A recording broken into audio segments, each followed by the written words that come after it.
দর্শক, দেশের বিভিন্ন এলাকায় নানা দাবিতে মানববন্ধন এবং ডায়াবেটিক দিবস পালিত হয়েছে। প্রতিনিধিদের পাঠানো তথ্য ছবিতে দেখুন ডেস্ক রিপোর্ট। সিরাজগঞ্জে বিশ্ব ডায়াবেটিস দিবস উপলক্ষে র্যালি ও আলোচনা সভা অনুষ্ঠিত হয়েছে। বৃহস্পতিবার সকালে diabetic food care and PRP centre হাসপাতালের পরিচালক কামরুল হাসান অনুষ্ঠানটি পরিচালনা করেন। ঠাকুরগাঁওয়ের পীরগঞ্জে বিশ্ব ডায়াবেটিস দিবস পালিত হয়েছে। বৃহস্পতিবার সকালে পীরগঞ্জ ডায়াবেটিক সমিতি ও ডায়াবেটিস হাসপাতালে উপাধ্যক্ষ ফয়জুল ইসলামের নেতৃত্বে র্যালি ও আলোচনা সভা অনুষ্ঠিত হয়। মেডিকেল টেকনোলজি ও ফার্মাসি শিক্ষার্থীদের ৬ দফা দাবি আদায়ের লক্ষ্যে বিক্ষোভ সমাবেশ অনুষ্ঠিত হয়েছে।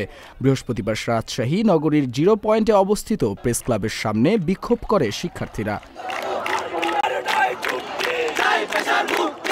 বিশ্ব ডায়াবেটিস দিবস উপলক্ষে জামালপুরে আলোচনা ও মতবিনিময় সভা অনুষ্ঠিত হয়েছে। বৃহস্পতিবার সকালে জামালপুর ডায়াবেটিস হাসপাতাল সম্মেলন কক্ষে জামালপুর ডায়াবেটিস সমিতির উদ্যোগে এই সভার আয়োজন করা হয়। এবং সেই ক্ষেত্রে আমাদের সেবার মানে কম্প্রোমাইজ করা।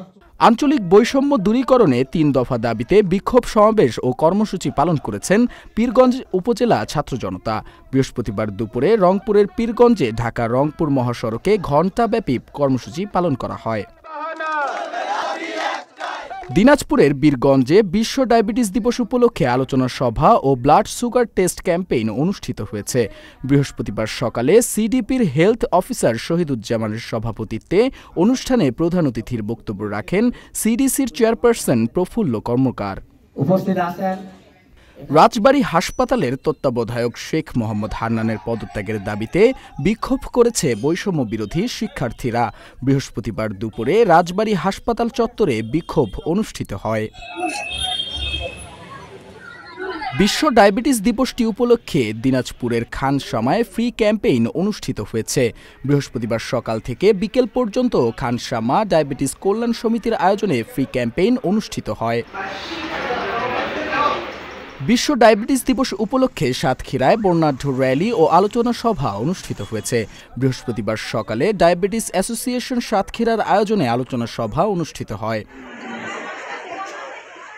কুমিল্লায় নগরীতে অনুমোদনহীন ব্যাটারি চালিত রিকশার বিরুদ্ধে অভিযান পরিচালনা করায় ৬ দফা দাবিতে বিক্ষোভ মিছিল করেছেন অটোরিকশার চালকেরা। বৃহস্পতিবার দুপুরে রিকশা ভ্যান চালক শ্রমিক ফেডারেশন কুমিল্লা মহানগর শাখার উদ্যোগে নগরীর টাউন হল মাঠে বিক্ষোভ মিছিল ও সমাবেশের আয়োজন করা হয়। বিশ্ব ডায়াবেটিস দিবস উদযাপন উপলক্ষে এভারকেয়ার হাসপাতাল চট্টগ্রামে ডায়াবেটিস সম্পর্কে সচেতনতা, প্রতিরোধ ও ব্যবস্থাপনা নিয়ে আলোচনা সভা অনুষ্ঠিত হয়। বৃহস্পতিবার দুপুরে এভারকেয়ার হসপিটালের অডিটোরিয়ামে আলোচনা সভা অনুষ্ঠিত হয়। বলতে আমরা কি বুঝি যখন আমাদের শরীরে শর্করার পরিমাণ বেড়ে যায়। সিরাজগঞ্জ শাহজাদপুরে হরিনাথপুর গ্রামে সরকারি রাস্তা উদ্ধারের দাবিতে মানববন্ধন ও বিক্ষোভ মিছিল করেছে এলাকাবাসী ও পরজনা উচ্চ বিদ্যালয়ের শিক্ষার্থীরা। বৃহস্পতিবার দুপুরে বৈষম্য বিরোধী ছাত্র জনতার আয়োজনে ঘণ্টাব্যাপী মানববন্ধন অনুষ্ঠিত হয়। কিন্তু 1 বছর হয়ে গেল, কিছুই হলো না। কুমিল্লার দেবিদ্বারে ইউপি চেয়ারম্যান মোহাম্মদ মহিউদ্দিন মিঠুর বিরুদ্ধে জমি দখলের অভিযোগে সংবাদ সম্মেলন ও মানববন্ধন করেছে ভুক্তভোগীরা। বৃহস্পতিবার বিকেলে ধামতি ইউনিয়নের দুয়ারিয়া গ্রামে মানববন্ধন শেষে সংবাদ সম্মেলন করেন তারা। তাদের সামনে কেউ মুখ খুলতে রাজি হয় না।